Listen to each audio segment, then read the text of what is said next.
Always Running by Luis J. Rodriguez. Our first exposure in America stays with me like a foul odor. It seemed a strange world, most of it spiteful to us, spitting and stepping on us, coughing us up, us immigrants, as if we were phlegm stuck in the collective throat of this country. My father was mostly out of work.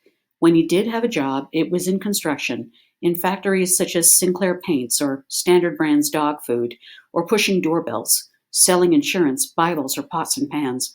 My mother found work cleaning homes or in the garment industry. She knew the corner markets were ripping her off, but she could only speak with her hands and in a choppy English. Once my mother gathered up the children and we walked to Will Rogers Park. There were people everywhere. Mama looked around for a place we could rest. She spotted an empty spot on a park bench, but as soon as she sat down, an American woman with 3 kids of her own came by. "Hey, get out of there. That's our seat." My mother understood, but didn't know how to answer back in English, so she tried in Spanish. "Look, Spick, you can't sit there," the American woman yelled. "You don't belong here, understand? This is not your country." Mama quietly got our things and walked away, but I knew frustration and anger bristled within her because she was unable to talk, and when she did, no one would listen. We never stopped crossing borders.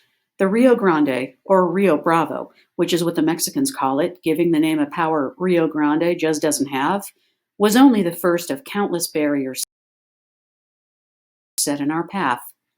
We kept jumping hurdles, kept breaking from the constraints, kept evading the border guards of every new trek. It was a metaphor to fill our lives, that river, that first crossing, the mother of all crossings. The LA River, for example, became a new barrier, keeping the Mexicans on the east side of the city for years, except for forays downtown. Schools provided other restrictions. Don't speak Spanish, don't be Mexican, you don't belong.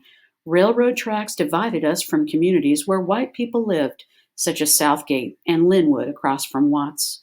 We were invisible people in a city which thrived on glitter, big screens, and big names, but this glamour contained none of our names, none of our faces.